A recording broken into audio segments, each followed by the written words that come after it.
Welcome to our session on polarization and finance. My name is Elisabeth Kempf, and I'm very excited to be sharing the session and discussing this topic with my fantastic co-panelists, which are Michael Weber from the University of Chicago, Antoinette Schoar from MIT, and Saumitra from Stanford. Now, we will present in the order that you see on the slide, but before I turn to Michael, let me briefly go over the ground rules for the session and give you a brief overview. So we're going to have 2 hours for this panel. Each of us will present for up to 15 minutes, followed by 10 minutes of questions for each panelist right after the presentation. We want this session to be as interactive as possible, so feel free to move to the front and jump in with your questions after the presentations. And so if we follow this plan, this will leave us with 15, 20 minutes for a general discussion at the very end. So why do I have a session on polarization and finance? Well, I think growing partisan divisions are one of the most defining features of our time. There's lots of work in political science and economics documenting growing polarization on a number of levels within the political elite, the media landscape, and what's going to be relevant for a lot of the themes that we're going to touch upon in this session, polarization among the mass public. And this polarization can take many different shapes and forms. One form that takes is growing dislike, distrust towards people from the other party, which you can see in surveys such as this one by Pew Research, where the share of Democrats and Republicans with very unfavorable views of the other party has increased substantially over the last decades and reached more than 50% of respondents as of 2022. And so I think these trends raise lots of important, interesting questions for us as finance researchers. And some, not all of them, we will be touching on during today's session. So one set of questions is related to, what are the implications for investment decisions and asset prices? Micha will, kick us off by talking about how polarization shapes economic views and expectations. Antoinette will talk about how it materializes and shapes portfolio allocation decisions. I will talk about what are the implications for firms, in particular, how do we see firms becoming more partisan in terms of the political composition of their workforce and their leadership? What are the trends in terms of companies taking stances on polarizing issues? And then some will talk about what are some potential strategies to mitigate polarization. So without further ado, let me hand over to Michael. Well, thanks a lot, Elisabeth, for putting together this amazing panel, and it's really a great honor to be in the panel with so amazing co-panelists. So, what I want to focus on in my 15 minutes is just to talk a little bit of how political polarization potentially shapes the view of the world, and maybe if the party that I'm supporting is currently holding the presidency, everything is rosy, but instead the other party is in power, I might view the world quite grim and what the implications of that are. But before actually doing that, I want to step back for a second. And if you compare the AFA program this year to a program, 2 decades ago, or even just 5, 10 years ago, you'll notice that this year we have many, many exciting papers studying how people form subjective expectations, why they matter for economic choices, and how potentially policymakers can actually manage these type of expectations. Like a decade or 2 decades ago, you wouldn't see any of that type of work on the program. And why is that? Because at that time, many of us still adhere to this conventional paradigm of full information rational expectations. And what does that mean? Why didn't we actually see any work on the role of subjective expectations during that time period?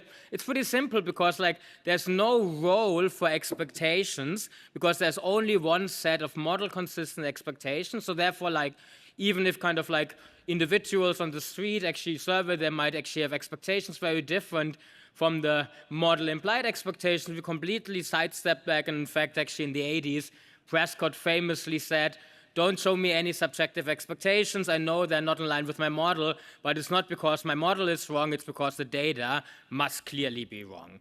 Now, of course, that's kind of maybe a very stark benchmark, and you could say, well, we do see empirically dispersion expectations.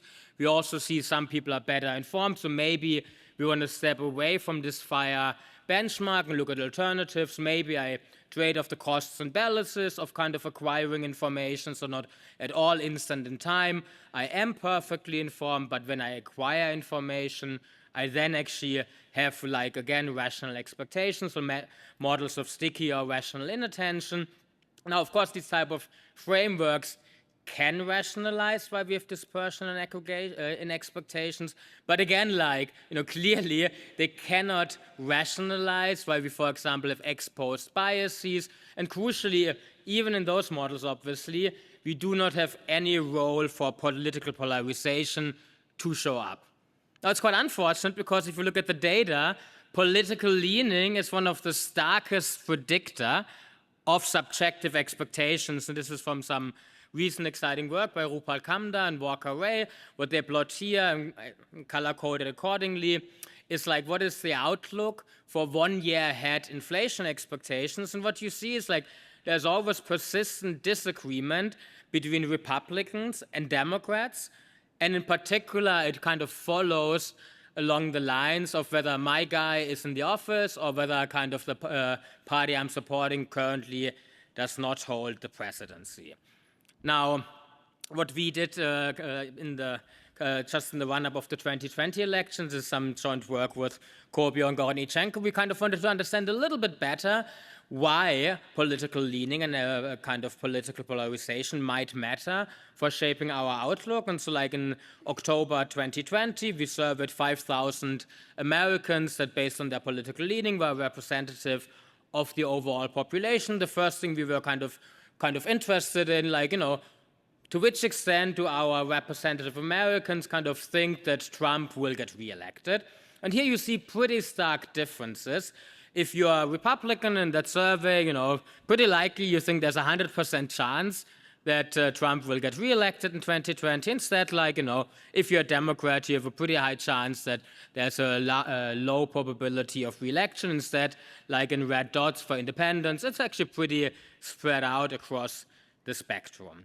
Now, what's maybe a little bit more worrisome, it will be important in a second, the people that actually assign a very high chance of their preferred candidate winning, you're far right and saying 100% Trump winning in the top panel or 100% Biden winning in the bottom panel, you also state in the survey that you're very confident that this outcome will materialize. Now, of course, if you now think about a simple Bayesian learning model, you have very high confidence or very tight priors in a certain outcome, and that outcome assigning a 100% chance of your candidate winning, you might have a really hard time in shifting these perceptions. Now, if you actually then look in the end of October 2020, just 2 weeks before the election, and you study, is there a partisan gap in subjective inflation expectations? You would be surprised because unconditionally, Democrats and Republicans almost forecast the identical inflation rate over the next 12 months. But now if you bring in the previous two figures, maybe it's no longer that surprising because if I'm sure my candidate is winning, then of course I have a rosy outlook for the economy. So therefore what we actually also did is to elicit, and this was kind of one of the novelties in this work, conditional expectations. What do you think will happen to inflation if the other candidate is winning the election? And here you see a pretty bleak outlook. If I'm a Democrat, conditional on Trump winning the election, I actually think that inflation will almost be 3 times as high relative to my unconditional expectations, which on the flip side, of course, means if Biden was getting elected, I would actually expect low and stable inflation, and vice versa, the very same pattern for Republicans conditional on Biden winning the election. So you still see this political polarization materializing in conditional expectations, but unconditionally, just because I think that my candidate is winning, you don't see it showing up in the data.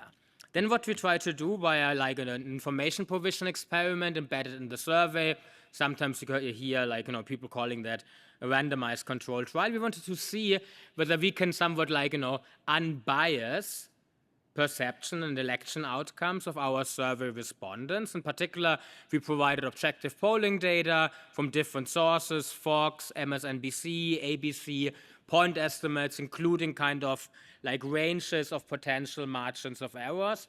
And normally what you see in those type of survey experiments, if you have a very extreme prior, you get objective data. If you then look at the posterior on the y-axis, there would be a slope that is less than the 45-degree line, meaning you update towards the provided signal. Here, all the lines almost perfectly overlap with the control group or the 45-degree line. And where does this come from? It's just a reflection that views are very dogmatic. If I think my candidate is winning and I'm very confident in it, as we saw previously, of course, any type of objective data I will receive does not shift at all my prior expectations. That's kind of what you see here. Now, we do see in the paper that those with weak priors, in particular those that are independent in the survey, do react to information. But if you're a Republican, and even if I show you Fox News data, you do not update towards that provided information. Now, in line with some of the work I was alluding to, you do see that those that update also their economic expectations, and actually pretty much in line with what you would expect. So what you see here on the y-axis is the difference between after information provision 1 year inflation expectations minus prior inflation expectations as a function of the partisan gap in inflation expectations times the update in the probability of Trump winning. The issue is it's only those with weak priors, meaning largely independents, that update their probability of Trump winning. Unconditionally, the link is rather weak, and again, largely because of dogmatic expectations. Now, this is a session on subjective expectations and polarization. That's the part I'm covering. Antoinette subsequently will actually show us that those expectations matter quite a bit also for economic choices. But actually, the role of polarization doesn't stop purely in terms of subjective macro expectations.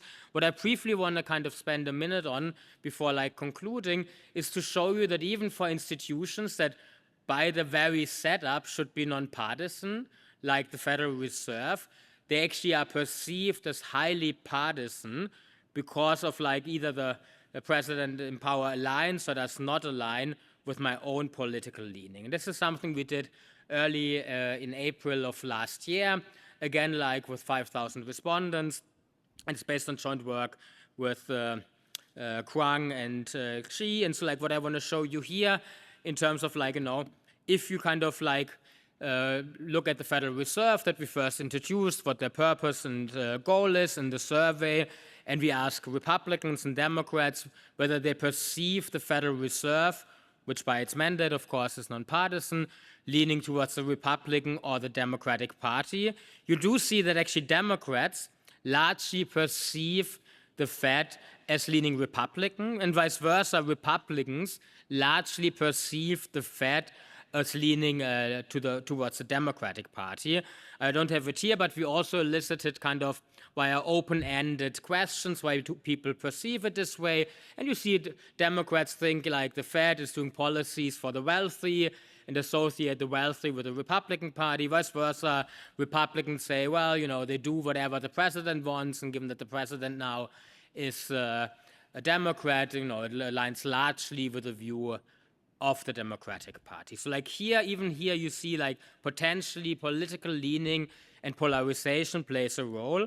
And so it's similar to what we saw at the very beginning in terms of political leaning shaping my view of economic expectations. We also introduce in this paper the idea of the Fed as being an in-group, meaning aligning with my political view, or being an out-group, meaning being associated with the other party and not aligning with my view. And what you see here, both for inflation perceptions in column 1, but also for inflation expectations, we do see the conventional political leaning type of effect.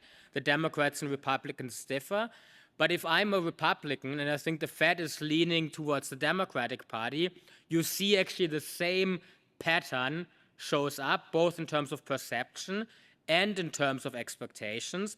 And now I don't have it here in the slides, but what you also see that whether I perceive the Fed as an in-group or an out-group matters in terms of like my information acquisition, which type of articles am I willing to pay for to get objective information, but also conditional on receiving a certain news article, how I react to that information in terms of updating my subjective expectations. So like the view of the Fed as an in-group and out-group also is important for information processing and information acquisition.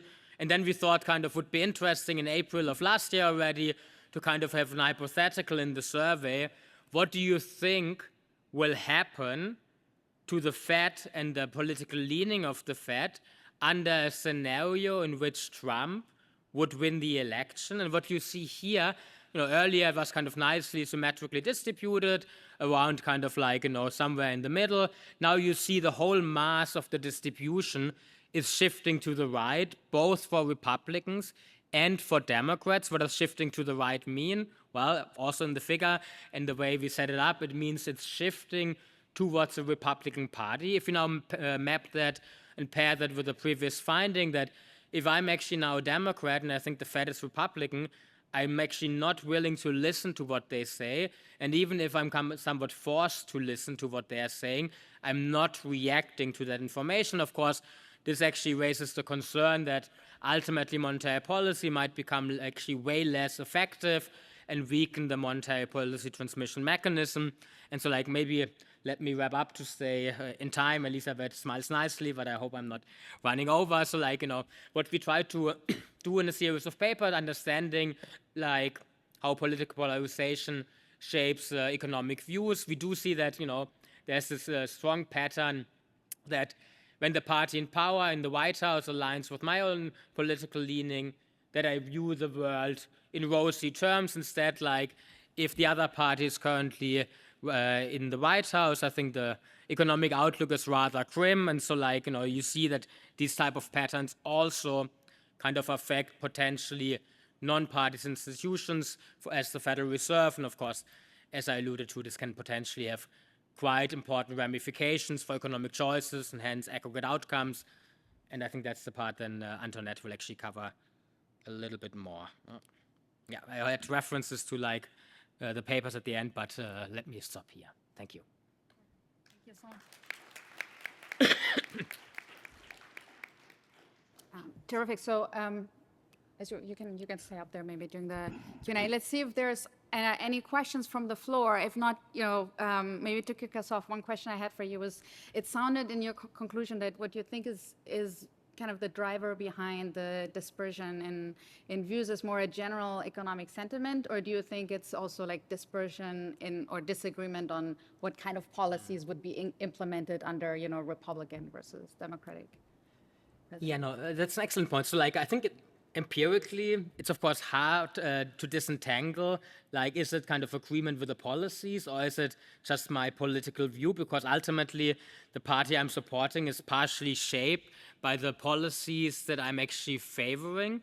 And so like in this work with Kuopio and Gortnichenko, we'd actually also elicited the type of policies survey participants were hoping that the upcoming president would implement. And of course, like here again, like this, I cannot say anything causal because it was purely eliciting preferred policies. You did see that Republicans were hoping for tax cuts, they were hoping for a lean government and kind of cuts in spending, whereas like supporters of the Democratic Party kind of like were saying, well, we want to increase the marginal tax rate on the wealthy, we want to kind of increase minimum wages and these type of things. So like in that sense, like, you do see that indeed preferred policies did play a role, but I'm in no way able to disentangle, like, is it then purely kind of me disagreeing with the policies that are proposed, or is it in general just simply because, I know there's this person in the White House that I'm disagreeing with, and that kind of shapes my view. Now, the fact that oftentimes you see a very stark swing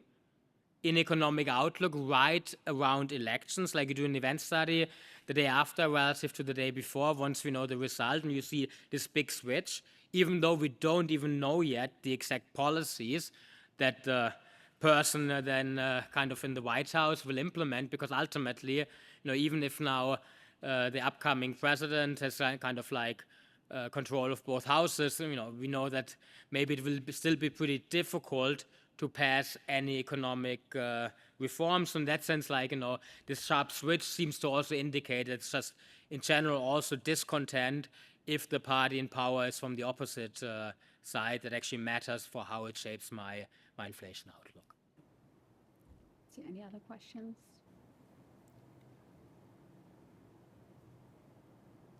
Any questions from the audience? I think we have somewhere, do we have somebody with microphones? Oh, they're standing over there. They're in the front. Okay, so if anybody has questions, please feel free to go to the front. If not, one other question, I'd be curious to hear from you where you think are like the open questions in this, link between political polarization and expectations and the opportunities for more research. No, totally. So like, it's partially, I think, while I guess Antoinette will show us definitely one aspect where kind of political polarization coloring the outlook affects decisions. I think like this link in terms of like, which type of expectations are really, I would call it maybe tacit expectations, in the sense like, is it that really like, within 2 days, I expect inflation to go from 2% to 8% because my party is not in the White House anymore? Does it then really change my consumption behavior in line with the consumer oil equation, meaning that now, given that I expect super low real interest rates, I actually start consuming quite a bit? Or is it actually like, in addition to me thinking inflation will be high, how do I also think that the unemployment will be high, that I will lose my job, that I actually have lower income? So like, how kind of people form their expectations jointly.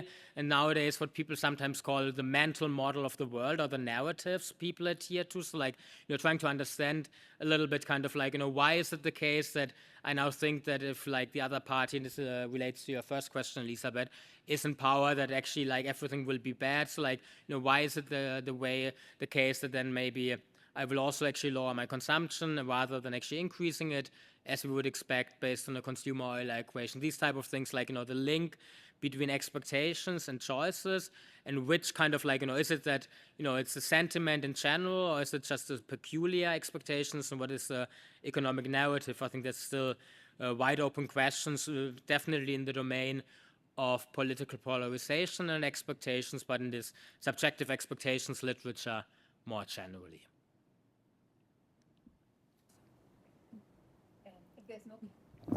If there's no question from the floor, then I have one question for you too. In your surveys, especially the open-ended ones, are you able to make progress on understanding how much of, say, self-attribution and the importance of signaling your affiliation with a particular party is reflected in the answers, or in a way how you form expectation, right? There's models like Buena and so on that would actually say that, maybe your expectations are not even changing as much, but you, in order to signal to yourself and the world that you are a Democrat, you now have to say quite extreme things. Do we know anything from that, from survey work? No, that's an excellent point, Antoinette. So like, certainly, like, there's evidence that I would call that motivated belief. So like, I hope that my candidate is winning, and that's why I also then state that the economy is doing well, maybe partially also signaling.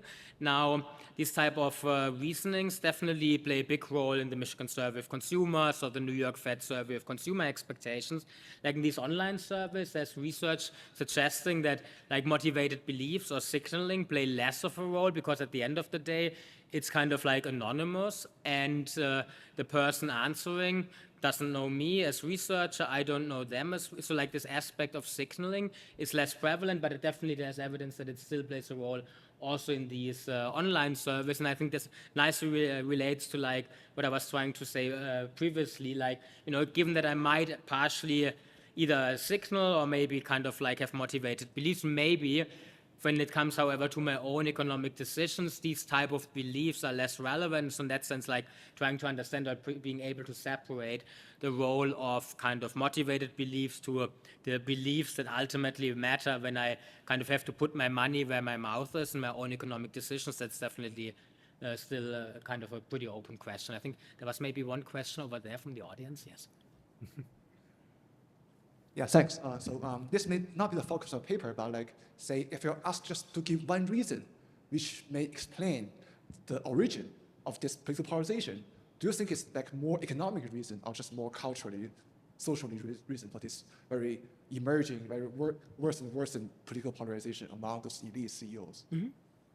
No, I think that's an excellent point, and I might almost actually hold off a little bit answering that, because I think at the very end, Saum is actually telling a little bit more about the origin of political polarization. And maybe it's actually better suited if we come back to that question at the end after the panel is over. I'm happy to kind of talk about it now, but I think maybe Saum is actually in a better position to answer that question.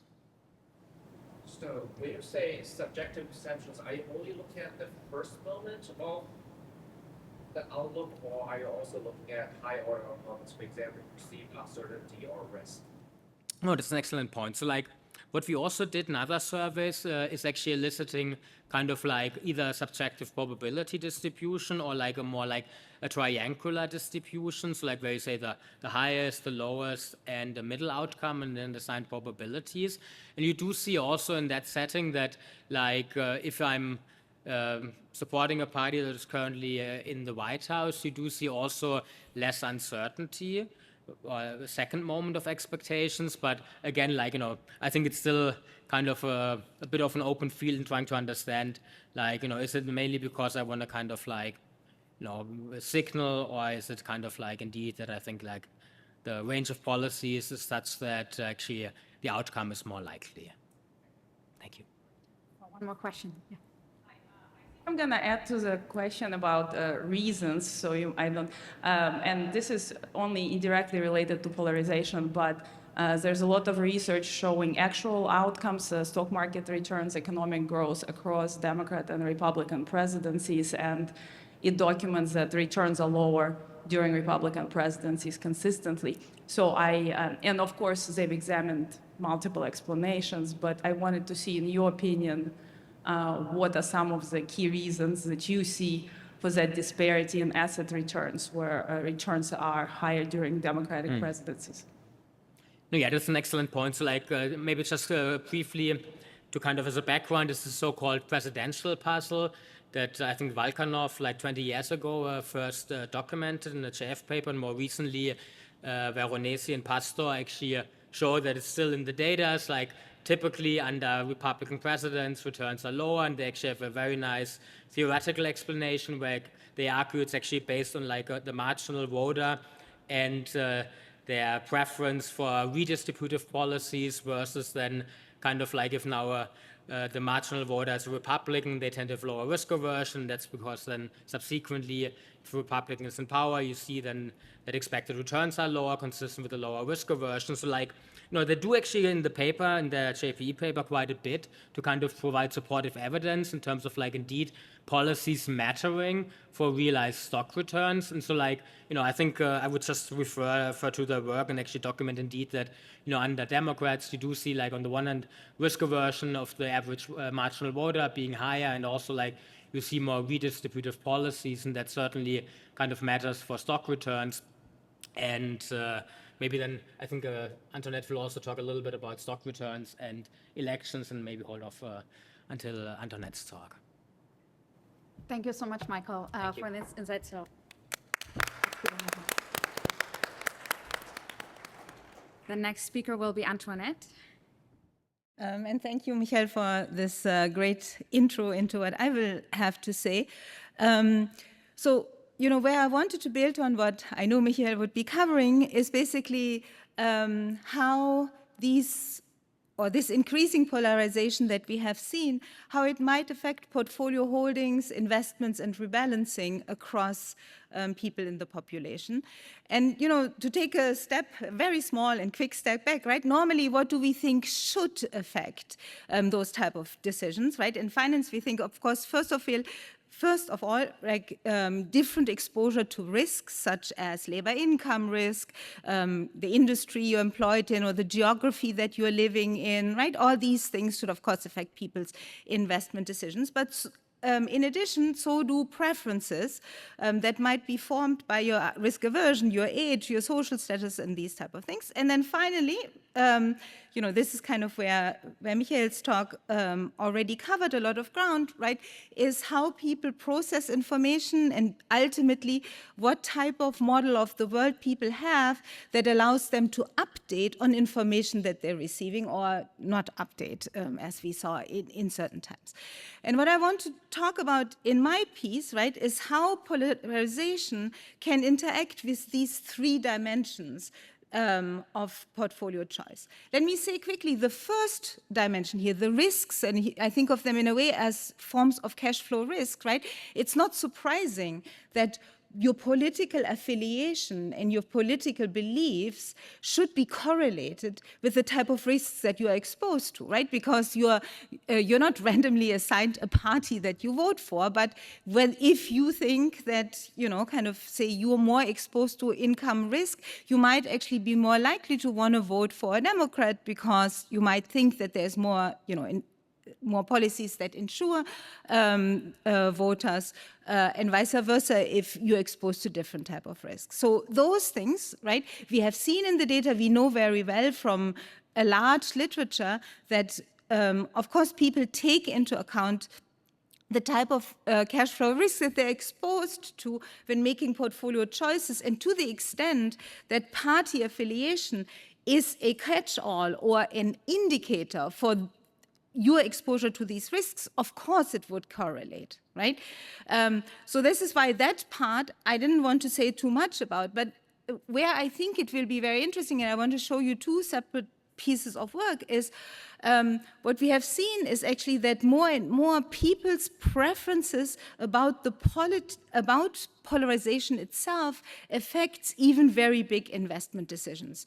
And here the one paper I want to cover briefly is this paper by McCartney, Aureliana Lee, and Zhang, that actually looks at one of the biggest decisions people make, which is housing purchase and sale. So what they do is they look at how people of different political affiliation decide to sell their house and move when people of different, let's call it outgroup, right, political affiliation are moving into their neighborhood.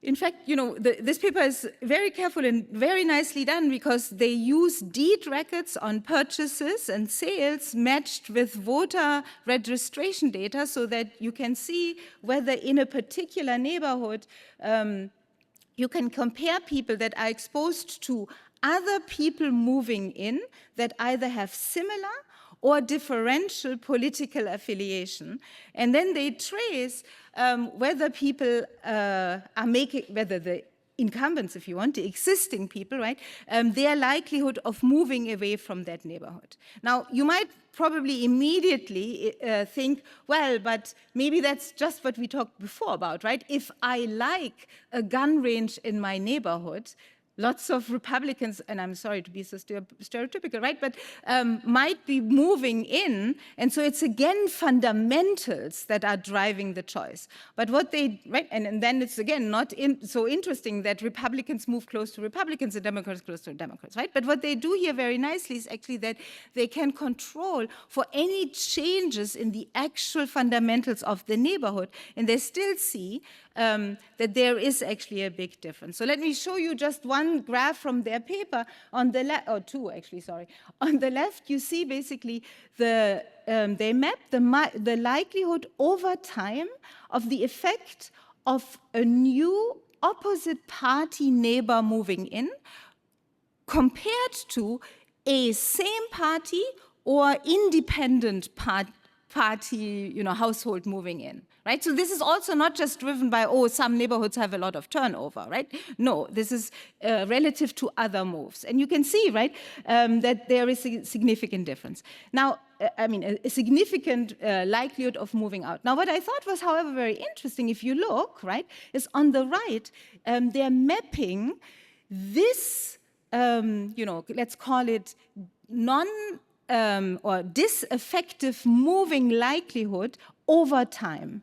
So this is basically from 2006 to 2017, and why there are 3 graphs is just because they have 3 different ways of actually estimating that particular number, right? But what you see, which I think is actually quite interesting, is that yes, there was a blip down after what looks like after the financial crisis, maybe because this was a time period where people were moving for many other reasons much more than, kind of the choice of politicization. Maybe even, right, because some neighborhoods became very cheap, and that's why people moved there, even if they don't like, I don't know, other party voters next to them. But you see, apart from this, it actually looks like it was relatively stable. So the fact that politicization and polarization has been in the system for quite some time, but it also hasn't gone up a lot, right? That's what I wanted to show you from this data.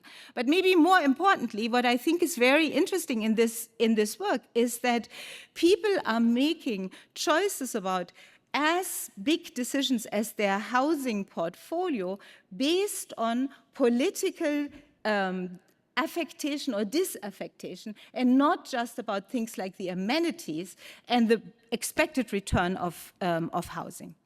Now, let me then finally, so this is, to give you a sense that preferences for and against people of other party affiliation seem to be shaping choices that retail investors and investors do in our society. The second dimension that I wanted to talk about is indeed whether belief disagreement and how we process information varies by people that are affiliated or that subscribe to one party over another. And here, I will follow the nice tradition of citing my own work because it's easier to talk about your own work, right? But this is work I've done with Martin Mewis, Jonathan Parker, and Duncan Simister, where we have data from one of the largest US investment management companies of individual investor portfolios, retail investor portfolios, their holdings, and the investments that they're making. And the setup is in some sense very similar to what you saw in Michael's presentation before. What we look at is around the Trump election, and then we also actually look at the Obama election 4 years earlier, right? But around the 2016 US presidential election, we look at how investors that are more likely to be Republicans versus Democrats reshuffle and rebalance their portfolio allocation. And we actually find, let me, before I tell you how I interpret this, right? We find actually significant differences in the exposure to risky assets. So after the 2016 Trump election, which in some sense was quite much more of a surprise than many other elections, right, have been, you see that directly following that election, Republicans, which, kind of here, the red bars, versus Democrats, which are the blue, and basically the different lines are areas where there is much tighter affiliation or many more Republican voters, more intense Republican preferences versus Democratic preferences, right? And what you basically see here is that Democrats, relatively speaking, move out of risky assets, while Republicans are more likely to move into risky assets. Now, what we were trying to do in this paper, and this is how it relates to the earlier talk, is that, of course, you can say that it could be that Republicans are more willing to take risk after the Trump election because they feel that cash flow risks right? All the fundamentals are changing in their favor, while Democrats might think it's the opposite, right? And if that's the case, it doesn't tell us much about beliefs. It would actually just tell us more about my first point, which was exposure to real economic shocks. But in this particular paper, we have a chance to differentiate the fundamental risks from the belief channel. How come? Because actually here what we have is we know every single investor's entire portfolio holdings. We know their income, we know their, the employer that they work with, and we know the zip code that they're living in, and many other characteristics and fundamentals. So we are actually able in this paper to differentiate people, or to look at people that work for the same employer in the same neighborhood with the same income level and very similar personal demographics. So you would say, you know, we are able to hold constant to a large extent all these real things or the fundamental shocks, and we still find, you know, basically the same results, meaning that more Republican-leaning households are moving into risky assets and are moving out of safer assets, meaning long bonds, money market funds, CDs, and so on. Yeah. Now, in the interest of time, I didn't want to show you all the regressions. You can trust me that, you know, we control for all these things. But I do wanted to show you one final thing, and this is kind of where I also want to end, is ultimately we have to think about why do people hold these beliefs and why they are willing to make those different choices. Because especially if you think about also around, say, the 2016 Trump election, one of his big campaign promises was that he would reduce capital gains tax significantly, right? And so no matter how you think about the economy, that has to be, to some extent at least, capitalized into stock prices, right? What we find, and this is where heterogeneity sometimes helps, right? Heterogeneity in household characteristics, is that we do see that women, whether Republican or Democratic women, respond much less strongly in their investment choices. But we also know that women of either political color hold political beliefs much less intensely, and, you know, in a way are less, you know, dogmatic in their beliefs. So that goes right with the idea that the intensity of your political beliefs shapes your investment decisions. The other thing, however, that we felt was very interesting in these results, and that's true whether you look at the Trump election or previously the Obama election, that people whose portfolios here are advised portfolios, meaning they have financial advisors, and, you know, kind of they're holding more in 401ks, which again, right, have actually a much bigger regulatory overlay. Those households react much less partisan, even when, you know, their characteristics are partisan.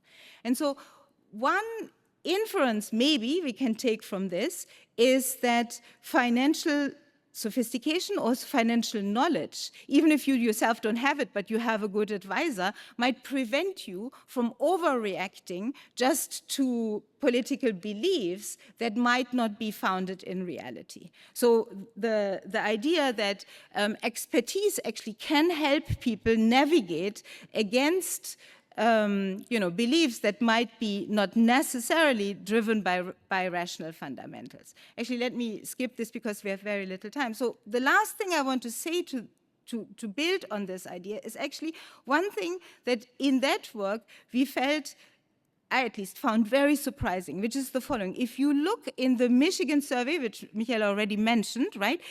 If you ask self-attributed Democrats versus Republican before the election how they think about, say, expected business conditions 5 years from now, remember Obama was in the office before, Democrats were very positive, Republicans were very negative, Trump gets into office, as you see, right, this switches dramatically.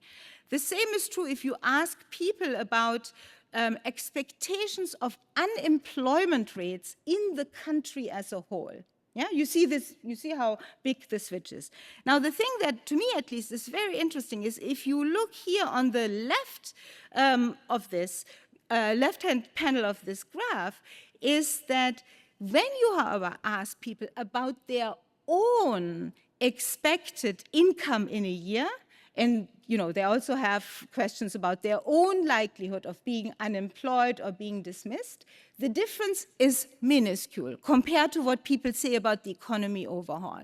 So this is stunning, and it's very big. And we are not the only one who have shown this. There's a lot of political economy literature that has shown this discrepancy too. Now, the question, I think, this is for me where we need to do lots more research to understand how come. Because in some sense, maybe this is the hopeful ray, right, going forward, that when people have information, real information about a situation where they know about how their company is doing, how they themselves are doing, it's much less easy to just have politicized, polarized beliefs that are not held, if you want, accountable by any real information and fundamentals in the economy. It's very, in my mind, it's much easier to have very polarized and extreme beliefs about things that you don't know much about, and where the feedback is not very direct. However, and that's my final point, I think that is bad news for investment decisions, because we know from lots of other research, right, that especially people that are financially not as literate find it very difficult to even understand how their portfolio truly is doing, because they might not even know what's the right benchmark portfolio to compare against and so on. So that's why my concern is that if we are indeed in a very polarized world, as I said before, expertise could be very helpful in undoing people's biased investment decisions that are based on politicized models of the economy, but they will need help with this, because we know that most people don't really understand how to evaluate the performance of their portfolio even, right? But you might also be worried that the financial advice industry, understanding what or seeing the trends that we are seeing, might actually use polarization to cater to particular fears that different investors have, in order to attract customers, in order to attract cash flows, right? And so to me, this is kind of one of the dimensions where polarization could actually create a lot of distortion in retail investor allocation decisions. Thank you.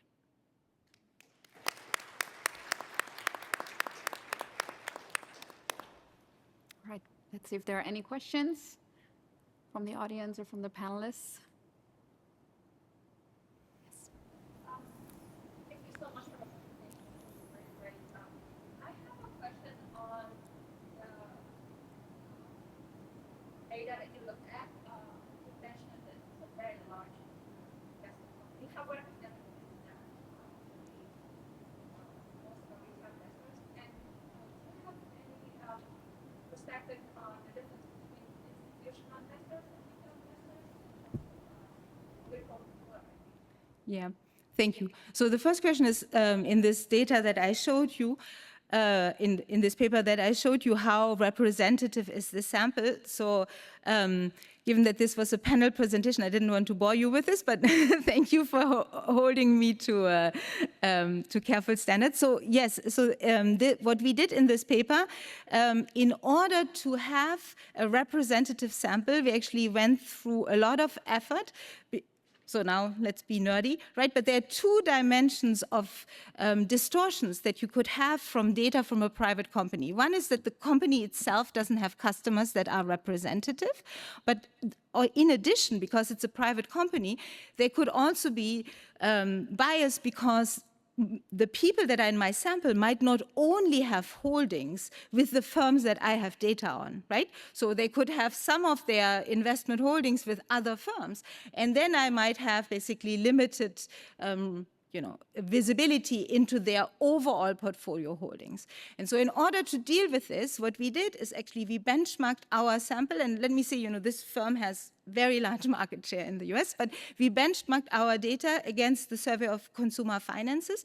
And everything I showed you is for a sample of people that are typical middle-class American households that are basically not in the lowest 30%, but also not in the highest 5%, where number one, my company is very representative, and number two, we know that most people hold most of their savings with one firm, typically, because these are households that don't have a lot of allocation in, say, a brokerage account, a private brokerage account. Yeah, and so we are able to benchmark from the SCF this population that is very representative. But basically, think of what I showed you as true for a typical US employed household that has retirement savings and then might have a home and things like that. Yeah. The other thing that you asked was, sorry, what was the other thing? I just wanted to know your point of view on difference between institutional. Exactly. So a difference between institutional and investors. So actually, I think Elisabeth will talk about it, but there is now more and more work showing that even, say, more sophisticated professional investors, so Elisabeth has a paper with Margareta Susura, right, where they look at analysts. Even those professional, investors seem to have some bias in how they make forecasts, cash flow forecasts or company forecasts based on their political affiliation. I do personally, however, from what I have seen also in our data and ongoing work that I'm doing, I think there is, however, a large discrepancy between the more emotionally driven response of many retail investors and institutional investors. And I want to be careful because, in the literature on the market of financial advice, there is some very nice papers by Meltzer, by Pervertino, and others, right, that have shown that often the financial advisor that a retail investor might meet has very similar bias to the retail investor. Yeah, but we have to keep in mind that these people are hired by a company that might actually have objectives in why they hire retail financial advisors that are similar to the retail investors who they will meet, right? While the people designing the portfolio choice, allocations that are being made by companies like Vanguard or Fidelity or pick your favorite BlackRock or whatever, right? Have the analytical capabilities of making very different choices. Thank you. Utva, go ahead. I was wondering whether political biases will affect robo-advising as well. Robo-advising? That's interesting. But which uses algorithms. Sorry? We uses algorithms. They will put that in the algorithms. Yeah, but you see, the thing, to me, I find that a very interesting question, right? Because if it's a financial advisor that's a person, you obviously wouldn't have to ex ante specify how this person interacts with, someone who looks more Republican versus looks or behaves more Democrat, right? And as your own work shows, and some of my old work, right, that personal financial advisors do cater to how they perceive the characteristics of people, right? Like in your work shows very nicely that women get very different advice from financial advisors than men, right? And you're right that something similar could be there for, for your political leaning. Now, the question to me, though, is that, as I was saying at the beginning, if we think about fiduciary responsibilities, right, it's true that if you think that, say, being Republican or being Democrat is a stand-in for certain exposures to certain risks that, this household is more likely to be exposed to, you could say that it might be actually okay to condition on these characteristics, even when you want to do the right thing based on fiduciary responsibility, yeah? the question, I mean, the difficulty, or to me, right, the bigger issue becomes if holding all these fundamentals constant, you are now catering to this.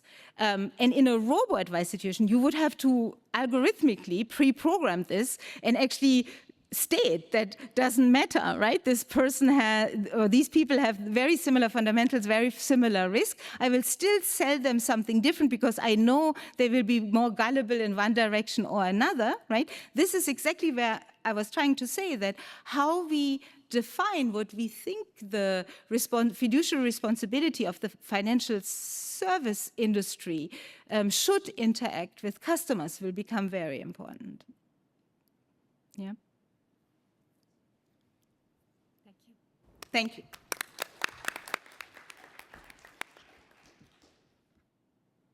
All right, so in the time that I have, I want to talk about how partisanship and polarization manifest in the context of firms, in particular corporate America. I'll review some of my own recent work on this, and as well as the work of others, and highlight along the way what I think are some interesting remaining open questions in this research area. So I think, one question that at least to me kind of emerged, in light of this evidence that Michael and Antoinette talked about economic views being very polarized, was, to what extent we see also the workplace becoming more partisan. And the reason that I think this question is important is that, if we think that partisanship clouds our views of the economy, our investment decisions, even, as Antoinette mentioned, for professionals, professional asset managers, credit rating analysts, we might, wonder about, has the political composition of firms changed? And in particular, if we're moving to a world where, the workplace is becoming more partisan, we might be concerned that decisions are increasingly being made in partisan bubbles, and so we don't have this benefit of, Democratic and Republican biases in decision-making canceling each other out.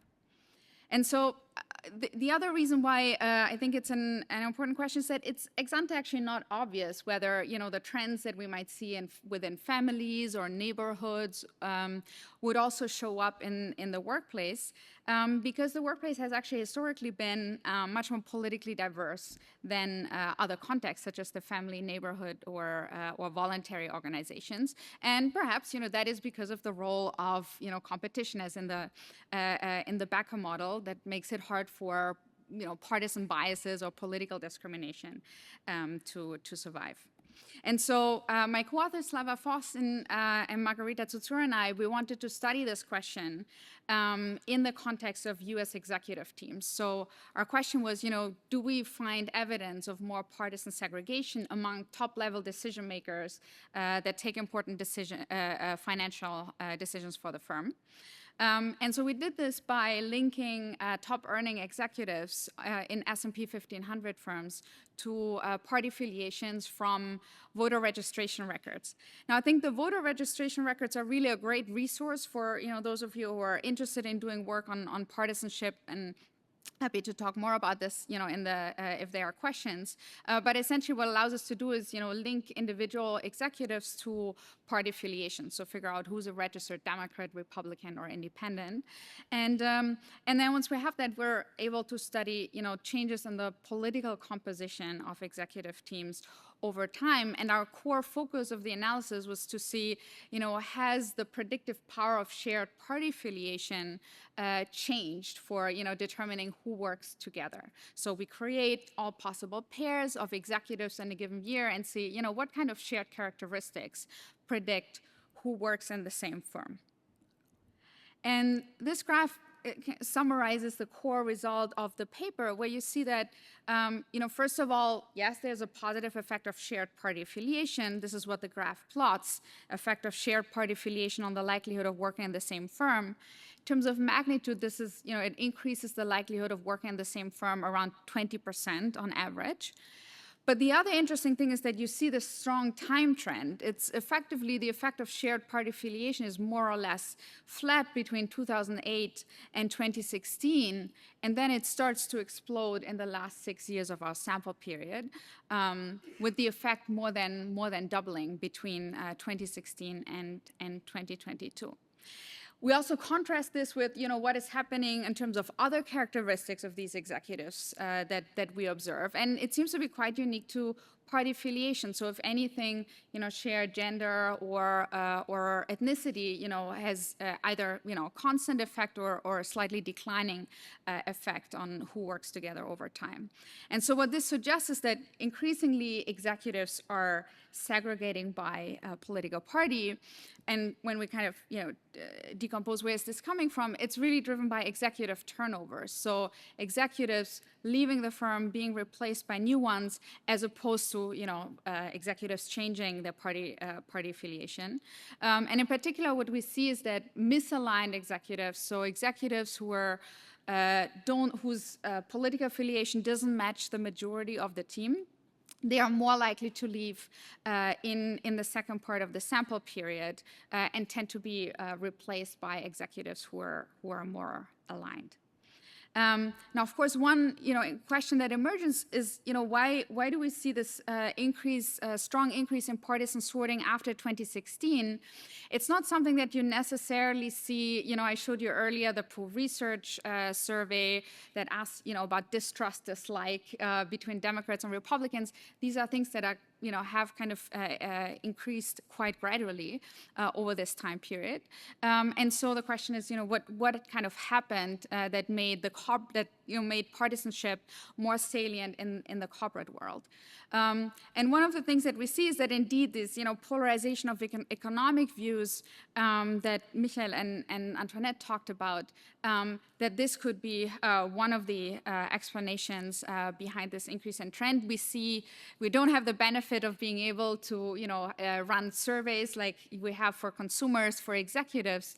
But what we are able to do is look at their insider trades to kind of look at what are their revealed beliefs about the future of their own company, and effectively we can look at the propensity of executives to sell their own company stock in a presidential election month, and then look at the gap between Democrats and Republicans to measure the partisan gap in their economic optimism.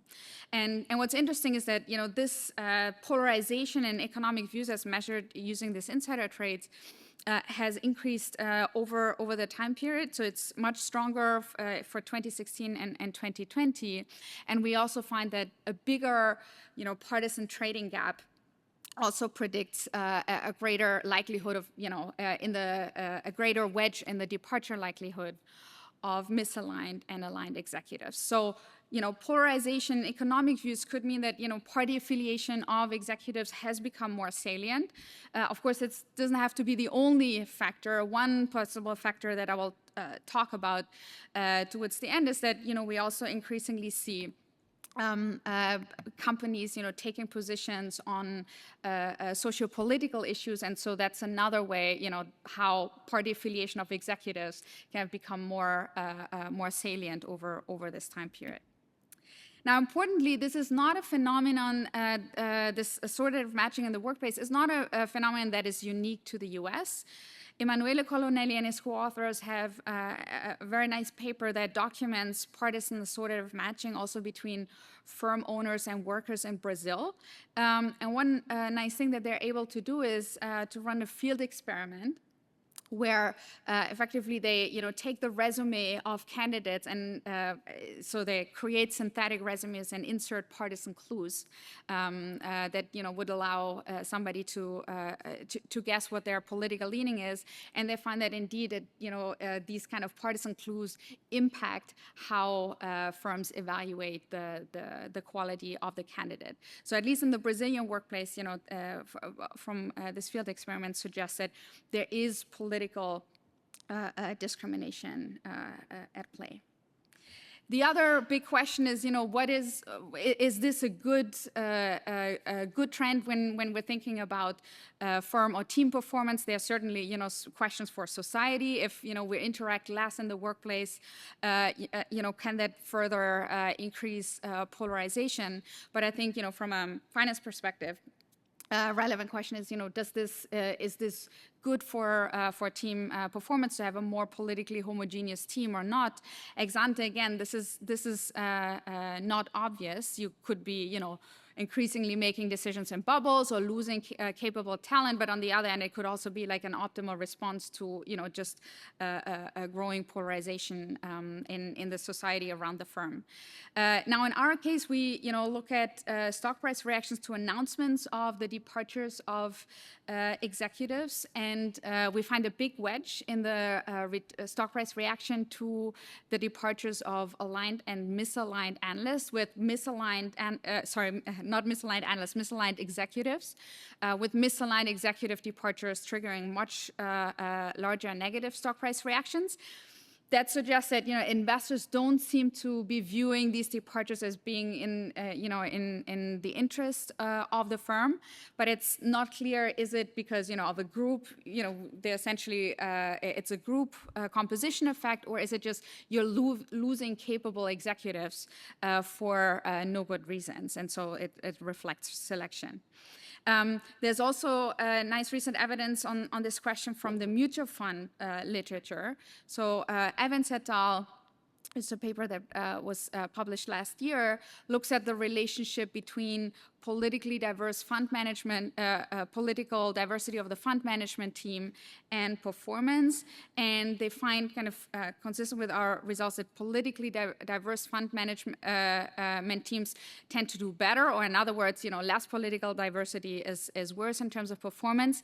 A nice feature of the asset management industry is that they can exploit M&A to get some exogenous variation in the political composition of the team to get at the causality.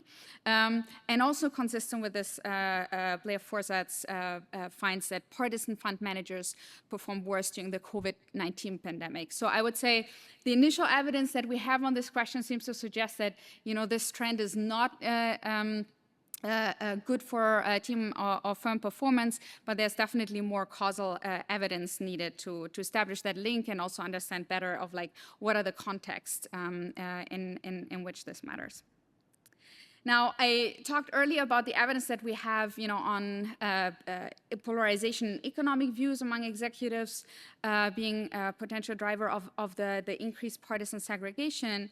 Another potential explanation is that, now companies and also executives are much more often, debating and engaging on issues that are, not purely financial value, but also, concern socio-political issues. And so in this ongoing work with Will Cassidy, we wanted to get at this measurement issue and try to provide evidence. Do we actually see that companies systematically engage in more partisan speech? Is this kind of focus on a small subset? What are the broader patterns? And has this changed over time? And as you can imagine, this is kind of hard to measure, especially if you don't want it to be conflated by maybe the media just focuses more on this, or the public being polarized cares more on what companies have to say on this issue.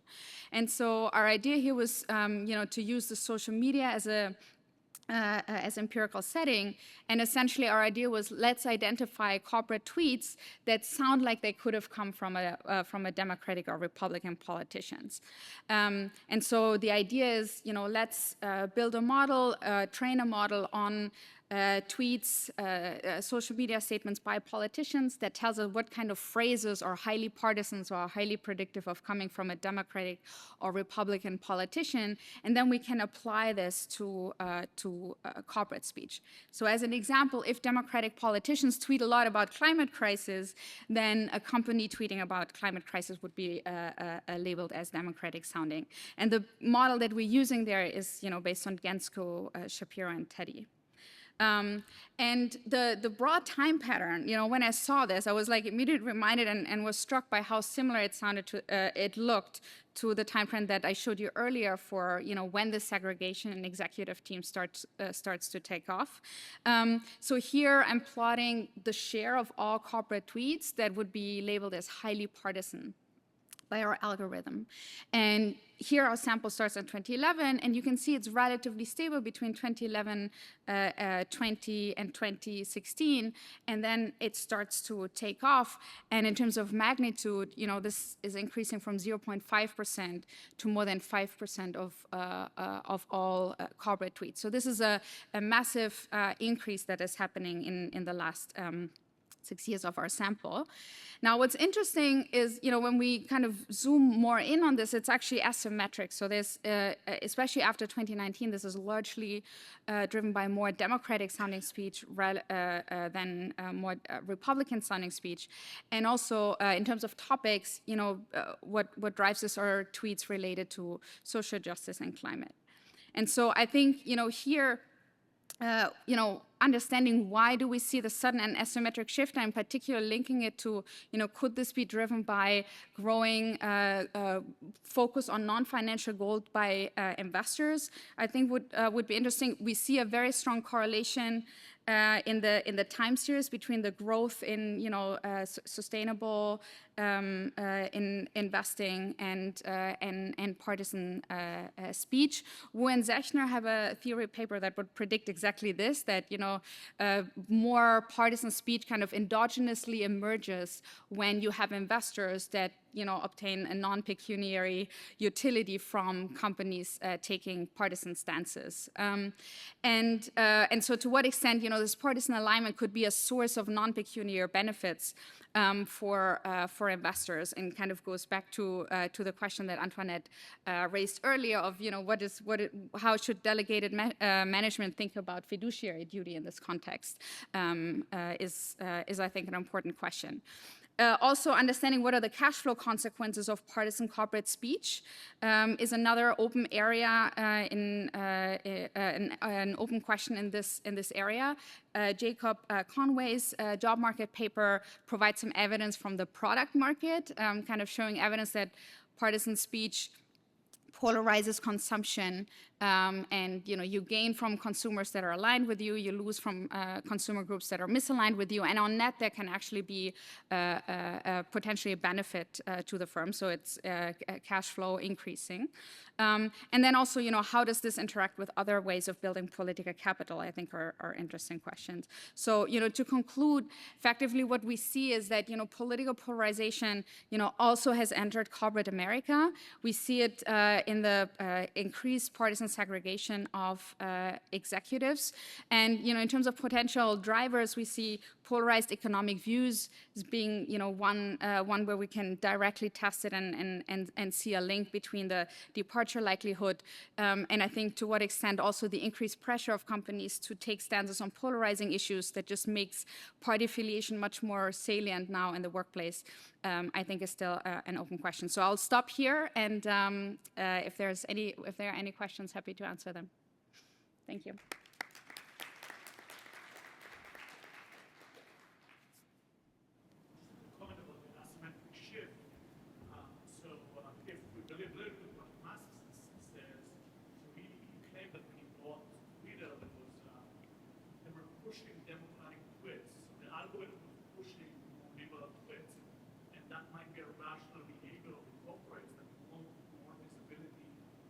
Their tweets.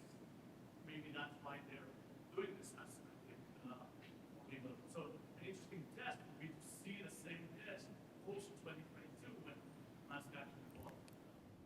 Yeah, so unfortunately, this is one of the constraints that we have. I would love to extend it further. Our data actually goes a little bit until 2023, but then with the ownership changes at Twitter, they changed also the rules for who is allowed to access, in particular, researchers to the Twitter data. So unfortunately, we're kind of constrained by ending in early 2023, but I agree with you. I would love to run that test and see to what extent we see a shift after that acquisition.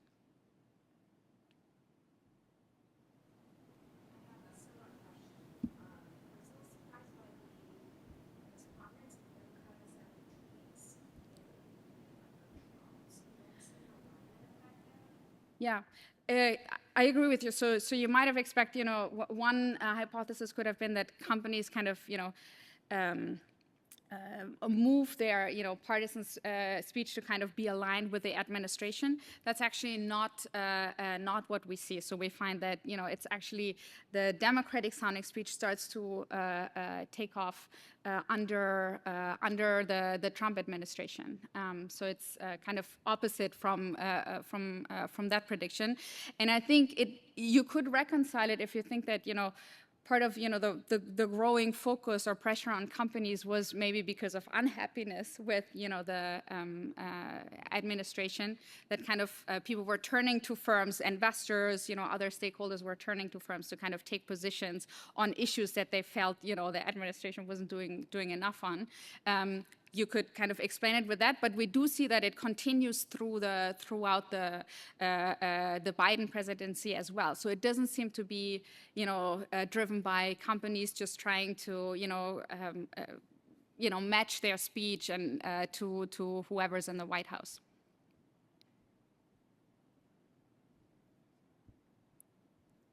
Yes. So thanks. So I know empirically we have like abundant data for individual level political contribution, like CEO, board members, but we don't have much data on firms as an entity, their level like contribution. So how do you, what's your thoughts about how to measure firms as an entity, their political like view in this context?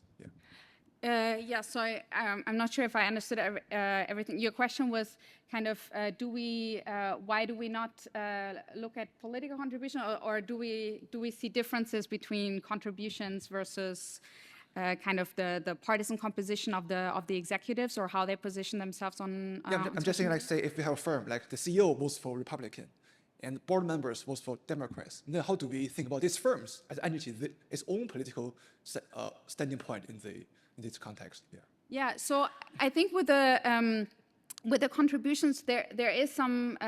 We definitely see there is a lot of correlation, a strong correlation between, the contributions of executives and their party affiliation, as well as how the firm PACs contributes.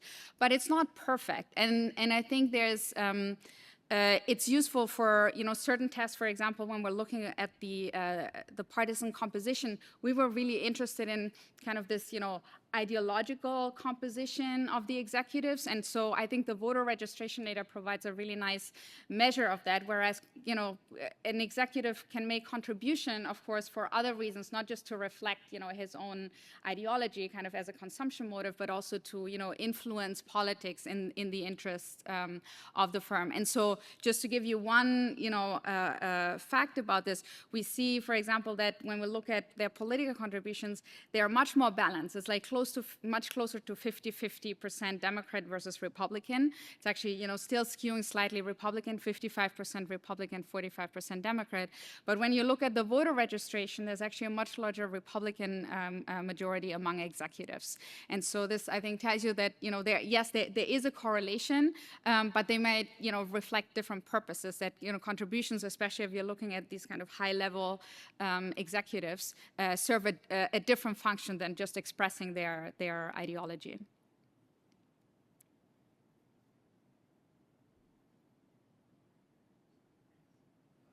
It's really striking how your results really start in 2016. I don't know what happened in 2016. Maybe Saumitra will talk more about the origins. But I'm curious as to how the partisan gaps in expectations that Michelle identified and in portfolio choice that Antoinette identified, are they smaller before 2016? Are they also blowing up? Are they non-existent? And if we, sort of look 10 years into the future, when whatever happened in 2016 will maybe be gone, do you expect to sort of see similar trends in this? Yeah, so maybe I can talk about the executives and analysts, and maybe Michelle, I'll let you talk about the general public. So we do see among these, executives kind of using their insider trades as a measure, as well as, in the earlier project, in the earlier paper with Margarita, where we looked at credit analysts, that, the polarization of economic views were stronger in 2016 and afterwards. So at least for this, subset, it has intensified over time. I think that is true also for the general population, but I think there you would see also already before 2016 in effect. Just briefly, so like you see that in the data, like over the last 20 years, but indeed, like the gap widened substantially starting in 2016, definitely aligning with what Elisabeth finds. And so in that sense, like, you definitely see like a widening gap now. Making a prediction, especially about the future, is always hard. So it's kind of like, difficult to say whether it keeps widening. Now, of course, at some point there must be a limit to the gap, but definitely over the last kind of 8 years, you do see that the partisan gap and especially macro expectations has actually increased and widening in particular starting in 2016. I should, hold my own time into account. So, I will hand over to Sam. Thank you. Thank you very much. So I want to take you back a few years to the Brexit referendum. I happened to be in Jerusalem then for reasons that will become clear in a moment. And I'm British as well as American, and I like to think Indian. And I have to admit, the day after the Brexit referendum, I was somewhat concerned that my fellow British citizens hadn't really thought this through. And this was particularly exacerbated when the day it became clear that the #2 question on Google about what, the day after the referendum in the United Kingdom is, what is the European Union? So we live in a moment, I don't need to motivate this too much, of increasing polarization, populism is on the rise. There's also increasing economic policy uncertainty around the world. This is also a period when we continue to have mostly civil, but also violent interstate conflicts as well, particularly in the poorest countries. With increasing political and policy uncertainty, the ability of individual citizens to be able to manage these risks is even more important. But yet basic financial literacy, one of the themes I think of this panel, has been lagging, and this has been particularly the case for women. So, these are what my colleague Anna Maria Lusardi calls the big three questions. These are not difficult questions. One's on numeracy, one's on compound interest, one's on the relative risk of stocks versus funds. Very, very remarkably small percentages in rich, advanced democracies with established financial markets are able to get this right, all these questions correct. So I think there are two key questions from a development perspective is, can we design interventions that can empower citizens in both rich and poor countries, equipping them with tools to help mitigate the risks of the modern economy? And by empowering them, can we actually mitigate political polarization and violent conflict? Further, what can theory and history tell us about some of these questions? So I think one big theme of this panel has been the effect of political polarization on finance and financial decision-making. I'm going to flip that a bit and ask, what could finance do to mitigate political participation? Of course, this is highly endogenous for the reasons that have already been outlined. So what we really need is a series of experiments to do this, and this is what I'm going to focus on in this talk. But kind of just taking it from a very basic perspective, why might finance be a promising avenue for mitigating political polarization? Well, on the incentive side, as I'm not telling you anything you don't already know, it's really about sharing the future.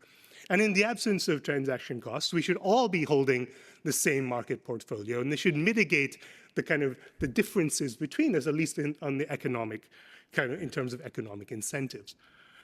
On the depolarization side, it can also provide a useful gauge of the common good, albeit an imperfect one, as reflected in the economy. So in a world of echo chambers and the great sort in firms and in housing, being able to kind of see common objectives, common metrics can often be quite helpful. And the stock market and the financial markets can provide such an objective, albeit imperfect, metric of what's going on in the economy. Now, you might have several concerns about this, and one of them is, of course, that not all risks can be shared. But one in particular is that related with human capital and ethnicity. We don't trade human capital on the stock market. But historically, political economy problem solvers have been able to solve, been able to not, sell, for example, my risk of being brown, but the risk associated with ethnicity in particular ways that allow them to be shared in the financial markets. And I think one useful example of this is Meiji Japan in 1868. I'll just go over it very quickly. Coming from an Indian background, it was remarkable that Japan had an even more entrenched caste system than India does. There was 1.8 million samurai who were an endogamous caste of hereditary warriors and administrators who had remilitarized to put the emperor on the throne of Japan and expected to be the biggest potential, but they were the biggest potential losers from the modernization process. Yet it succeeded in modernizing and centralizing in a generation. And one big question in economic history is how they managed to do that. One answer that we've been exploring is through financial means. So the ex-samurai, while the government of the Meiji government removed all the privileges of the samurai, they gave them bonds. They allowed them to take their rights obligations, the traditional rights obligations that each was due, and gave them public bonds worth 113 million yen. Then they allowed them to take those bonds and capitalize banks. So you had to, in order to capitalize a national bank in Japan at that time, you had to use 80% samurai bonds, 20% gold or silver, many of them coming from non-samurai. This led to a dramatic expansion of bank branches in this 2-year period, which were also cross-ethnic institutions, which had samurai and non-samurai working together.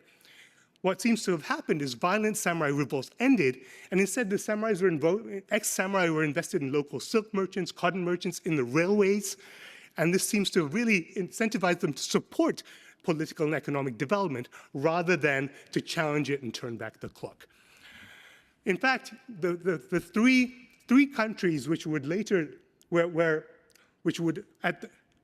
three revolutionary states that the US in the 18th century, the British in the 17th century, and Japan in the 18th century, that would lead the world in economic growth during a short period of time. These places were places where their financial revolutions preceded their economic growth, and in the latter two cases, the US and Japan were explicitly, arguably designed in order to mitigate political risks and political conflicts. And so one interesting question that's come out of sort of this economic history is, could we use these ideas that Hamilton and Matsukato Masayoshi and others have developed to mitigate political polarization today? And so what we've been doing is a number of field experiments to get at just that. So for example, in Israel in 2015, we randomly assigned more than 1,000 participants to get $50 to $100 of specific financial assets. Some got Israeli stocks, some got Palestinian stocks, some got cash that they could trade for stocks. We also had a control group. And we were interested in their attitudes towards learning, trust, generalized trust, the peace process, and their voting decisions. What we're able to, Israel itself, I should say, is, it's with South Africa, France, and Pakistan is in a place where around 23% of people answered the question that, yes, most people can generally be trusted. So it's not a high trust society. It's not Sweden, say, in that regard. However, just getting exposed to this small intervention, around $50 to $100 of stock share traded for 4 to 7 weeks, increased the share of people who said that people could be trusted by 5 to 6 percentage points, particularly so of those people who are on the extremes of the political partisan spectrum. So furthermore, it was an empowering intervention. As Antoinette was alluding to, financial literacy can often be an important part of the kind of potentially the answer. What we found is that this kind of experiential learning was able to increase financial literacy based on those objective questions I just showed you, increase people's financial knowledge, their risk tolerance, and their subsequent stock market participation. It further reduced the gender gap between men and women in this regard. As you can see from this graph, both men and women increased their financial literacy, but the women who are high performing actually became more likely to be more confident as a result of it, and the men who became slightly less, who were not very financially literate, became less overconfident, shall we say, on the other side of the spectrum. But the net effect is to reduce the gender gap in financial confidence. We further found that this also affected people's attitudes towards the peace process, as well as their voting decisions in favor of parties that supported restarting the peace process. And the major driver of that was people began to focus on the effects of conflict on the economy rather than on these kind of emotive things which often emerge when people think about things like violent political and interstate conflict. So what about learning about economic policies? We did a similar study around the Brexit referendum. And what we did in that study is we exposed UK voters to trade between 3 firms that were complementary to the UK economy. For example, Rémy Cointreau, Britain doesn't make cognac, but part of the companies in the EU does. 3 UK companies that complemented the EU, for example, Rolls-Royce makes the engines for the Airbus, and other conditions as well. And we found again that this small kind of experiential learning effect empowered people, but also changed their attitudes. Getting exposed to the EU complementary assets raised support for the Remain in the referendum by 6 percentage points, followed by UK assets around 4 percentage points. And again, those that changed their political attitudes did so because they began to focus more on the economy rather than on the emotive issues like immigration, sovereignty, borders, and other things which had come up in that context. We did a follow-up study in Mexico where, like many other places, corruption is seen as a major political concern, and particularly apex corruption, corruption at the very top. Which, if you look at surveys not only of Latin America, but also of the US, a remarkable degree, 75% of Americans believe that corruption is widespread in the economy. And part of that arguably is because people are always accusing each other of being corrupt. So we studied whether giving people evidence of corruption actually did undermine their support for democracy, as well as using an event study analysis using people surveyed just before and after an apex corruption scandal. And we found indeed it is the case that these scandals increase perceptions of corruption, they undermine support for democracy and trust in institutions, as well as support for authoritarianism. This is true both across countries and in an RCT we did in Mexico, in Oaxaca. However, again, giving joint financial exposure to the Mexican stock market seems to have been able to restore some of that trust and reduce some of the adverse effects from this democratic backsliding that we're seeing. Sorry, I'm going pretty fast. I was a bit optimistic on the amount of time and what I could cover. One thing I did want to share with you is some new results that we've had looking at climate attitudes and policy preferences. As you know, climate policy preferences in this country, in particular, are highly politically polarized, and the views on whether climate change is related to human activity is highly polarized on the political spectrum as well. So we used, what we did in this study is we oversampled places which are more expected to be adversely affected by the green transition as well as by climate change.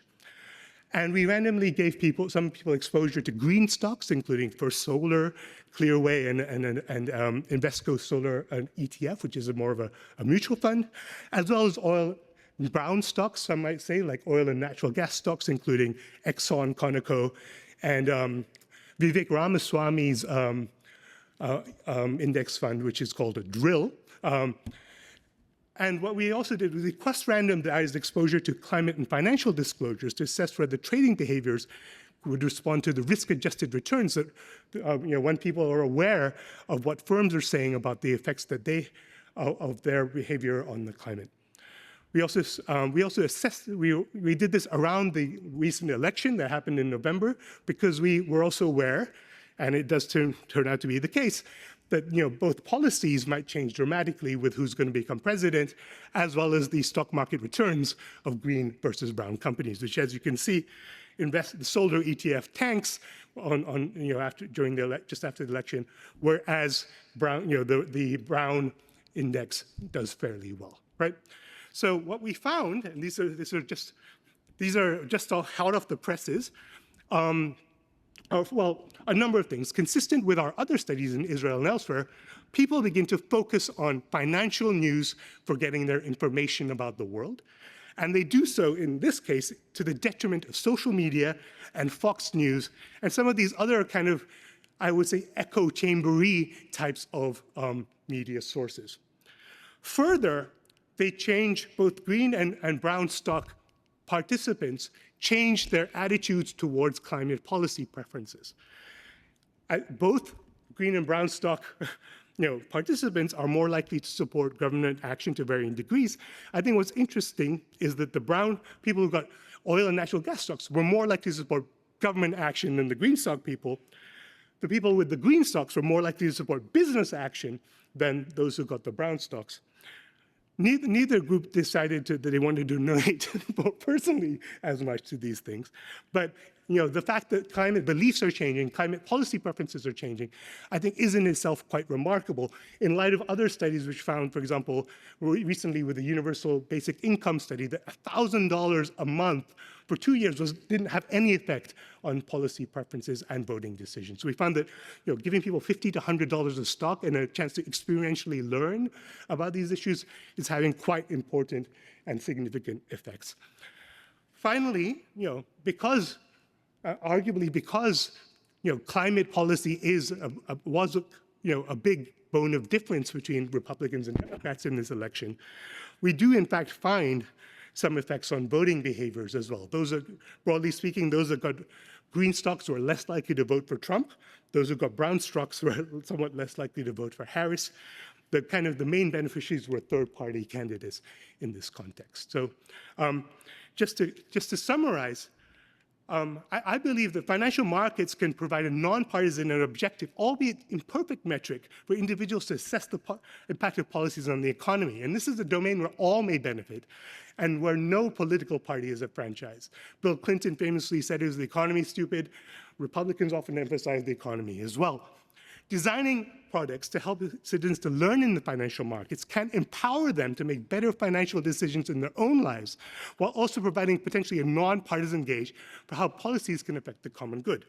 And all three benefits of well-designed financial market exposure, having shared common gains and exposure, sharing common metrics about what the common good is, and increased focus of attention on what that common good is, can be potent ways to align incentives towards learning, rebuild trust, and to reduce political polarization and conflict. And I'll stop there. Thank you very much.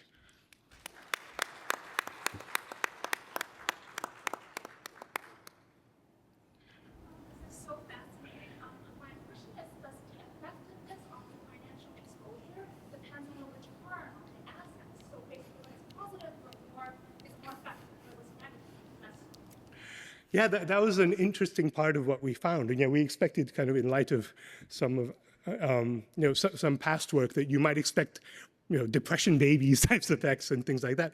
We found that even getting a negative return actually increased learning, and that also changed people's behaviors. And this is not a lot of money. $50 or $100 isn't change. This is, and then a percentage of that isn't really changing people's wealth in a meaningful way. But it seems like the learning is really crucial. That's why in our UK study, we also gave people shorts of the positions as well as longs of the position, and we found very similar effects for shorts versus longs on the UK economy. So it's really a learning story rather than a return story. Does that make sense? Yeah. Question about so first of all, very fascinating. Is there a good assumption behind the Israeli experiment that the conflict is driven by low individual from low socioeconomic status? Because I assume that this intervention would affect that movie, as a portfolio. So, there are rich people who have different views on the conflict and poor people. But I think what we did find is ex ante, those who were already participating in the stock market before our study, already had the political views that were more supportive of the peace process and were voting more for those parties, controlling for income, controlling for education, other SES types of factors. What our intervention seems to have done is taken novices and made them more like the experienced investors in their political attitudes and behaviors. Again, this was not moderated or by their wealth. So it seems like it's a learning thing. You can have wealthy people who are have different attitudes on the conflict, but the financial market participation itself is acting as a way to help people process information differently. Does that make sense? Yeah. Shom, this is fascinating work. Thank you for doing this. But I'm old enough to realize that finance doesn't solve everything. So this is the Russian privatization of 1991, right? They gave them all shares and it was a disaster. So what happened?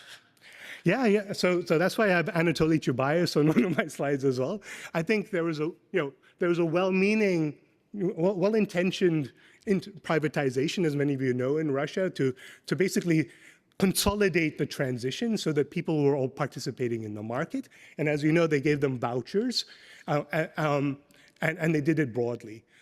Now, I think what could have been done better is that people didn't really know the value of these vouchers. So, the people who did know the value bought them for kopecks on the ruble and were able to consolidate the massive wealth of Russia's former SOEs into, and make them oligarchs. So what we did explicitly in our study is not allow people to divest as fast. So they could only divest 10% of their portfolios, and it was really encouraged learning about what these assets are. And that's what we got these effects. Because if you give people a voucher for $100 of shares, well, $100 is nice. They don't need to learn. So we incentivize learning. And again, I think that was the key thing that maybe could have been done better in Russia, is allowing people a chance to learn what the market's about. And that's what we try to incentivize. Does that make sense?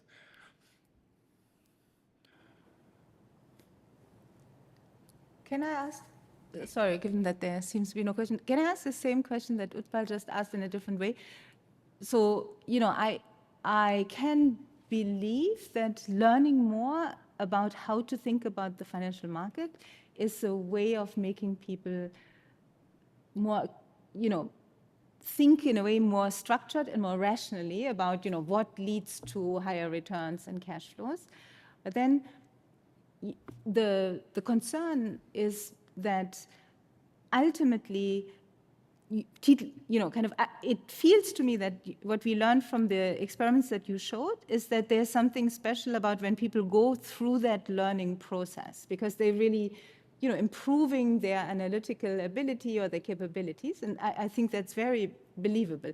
My concern would be, if you look even, at the study that I showed, but also say study about financial literacy, right? That in that study, for example, we are looking at people's 401ks. This is much more than $100, right? But still, people of different partisan affiliation think about that very important asset with exactly the same information event, right? Like you could say, if they were also rational, there shouldn't be this big differentiation in how they update about the economy from this one event that just happened. In fact, they should all, they should converge, holding constant fundamentals, which hopefully we are controlling for reasonably, right? So sorry for this long speech, but what I'm trying to say is that in the world at large, unfortunately, people are typically not in that clean situation where somebody well-meaning makes them think, more rationally about the economy. But in fact, they will often be presented with very conflicting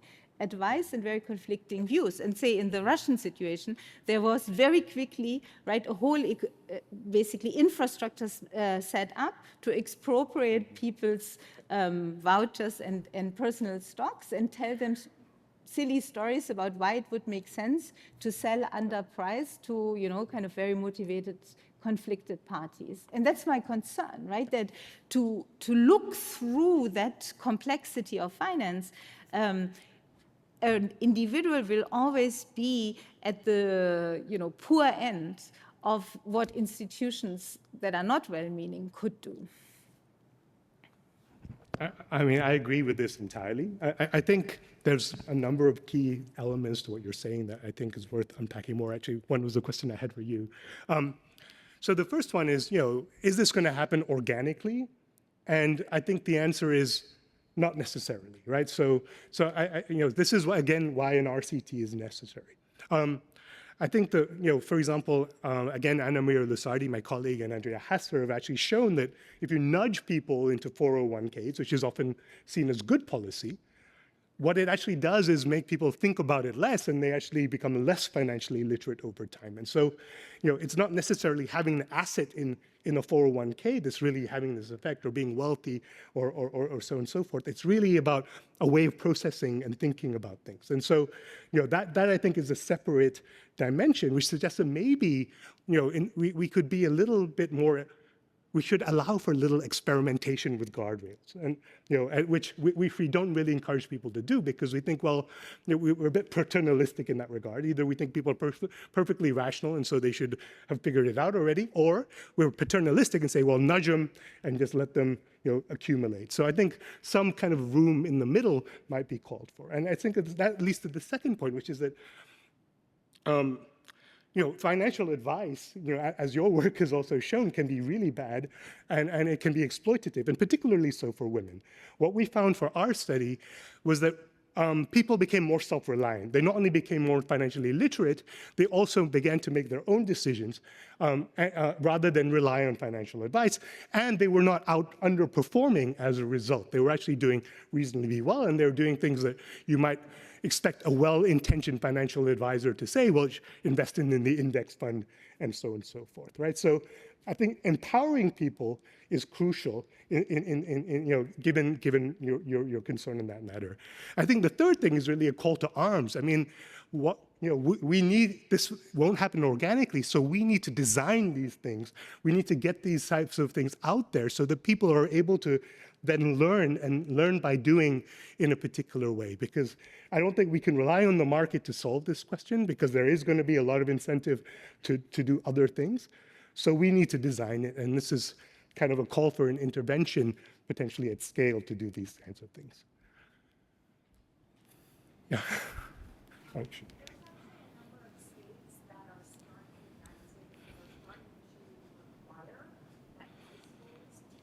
Mm.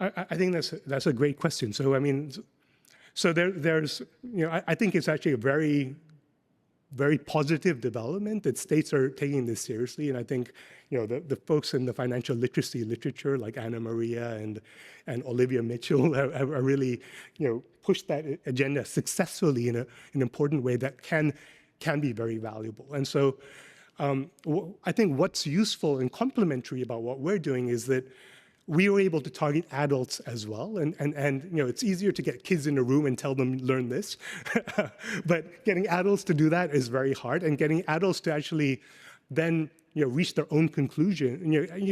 I teach MBAs, as many of you do. Our MBAs don't like to be told what to believe or think. They like to reach their own conclusions for themselves, and experiential learning can be very sticky in that regard. Doing this on an online platform can be very scalable in that regard, and low cost in that regard. Having kind of business school professors or financial professors teach people a classroom is incredibly expensive, but doing this on an online platform is actually much cheaper. And so I think there's many tools to get at this, and I think this is one of them that can kind of complement the kind of interventions at the school and school level as well. Right. Thank you very much. Okay, so this leaves us with around 10 minutes for a general discussion. We'll hopefully have time also for another question from the audience. I would love to hear from my co-panelists about, what you think. Is there something special we can learn about finance by looking at political divisions, that is different from studying other divisions in society? Is there something, what you have encountered in your research that you found, seems to be different about this particular phenomenon? I don't know, Michael, maybe I'll start with you. Yeah, thanks, Elisabeth. So this, definitely a very kind of big and fascinating question. So like, what you oftentimes see, like many of in the expectations literature, there are kind of things that look very stable across countries and over time, that women, for example, have higher inflation expectations than men. There's some correlation with income. There's some more generally socioeconomic status correlation. But then what it oftentimes boils down, has nothing to do with gender or has nothing necessarily to do with income per se, but largely kind of with which kind of information sources people sort into, and then kind of what are the sources and how they then draw inference from these sources. Like once you know kind of what people consume in terms of information, conditioning on that, there's actually no difference whatsoever between men and women. So like what we've done in this one piece of work that we had surveyed kind of within the same household, man and female household had. And you saw within household this big difference in terms of like women having within household higher inflation expectations than men, but then once you condition who within household does the grocery shopping, this effect vanishes because like, you know, even men that go grocery shopping extrapolate from the price change of a single good, say milk, to overall inflation. And so like what you see in terms of like this political polarization and expectations literature, that is very similar in that respect, that also there, the type of information you consume shapes in what your outlook is. Now, of course, similar to maybe the shopping example, like the type of information you consume is endogenous to your views. In that sense, like, you know, once we can figure out like which type of news we are consuming, being it social media, being it kind of my little echo chamber, being it kind of maybe my TV channel I'm watching, based on that I can kind of then see, but of course these type of media cater to some extent to what their audience wants to hear. And so in that sense, like, you know, it's definitely similar to kind of other determinants of expectations, that like information shapes outlook, but certainly like the producers of information in the political domain endogenously cater to the audience, whereas like, you know, I don't think that, I don't know, Whole Foods versus Trader Joe's have different pricing policies because they want to manipulate the inflation expectations of the customers. In that sense, there are similarities, but also differences. Antoinette, do you have any? Maybe just to add to this, I think, you know, to me, the political polarization, similar to other forms of polarization that we've seen in the past, there's like, you know, by gender, by race, and so on, right? There are similarities, but the one big difference, and maybe interesting difference, is that obviously, as we've been discussing all day, it's not random, right? And it's not ex ante determined whether you are of a certain race or of a certain gender, etc., right? And so parties shift when, in a democracy at least, right, to build new coalitions that allow them to come to power. And I think, you know, if you think about what was, we call it polarization, right? That's why, for example, I thought that also the study by McCartney that I was showing on the housing market, the early 2000 coalition that Bush put together to be Republican was a very different social coalition than we now see under Trump, right? We say, oh, this is polarization, as if it was this unique thing, you know, that just became more and more intense. But it is, I want also to remind ourselves that there are many places that voted majority Obama and then flipped to vote majority for Trump, right, in the 2012 to 2016 election. So I think we need to be careful to really understand what, and there, I think as finance people, we have to learn much more from political economists, right, to how to think about the different dimension of polarization and what actually builds these coalitions within a society and how they might shift underneath what we simply think is Democrat versus Republican. And I think we can, you know, those to me are very important because they also, in some sense, will determine how the regulatory landscape and the enforcement landscape in the US will evolve. Because the one other thing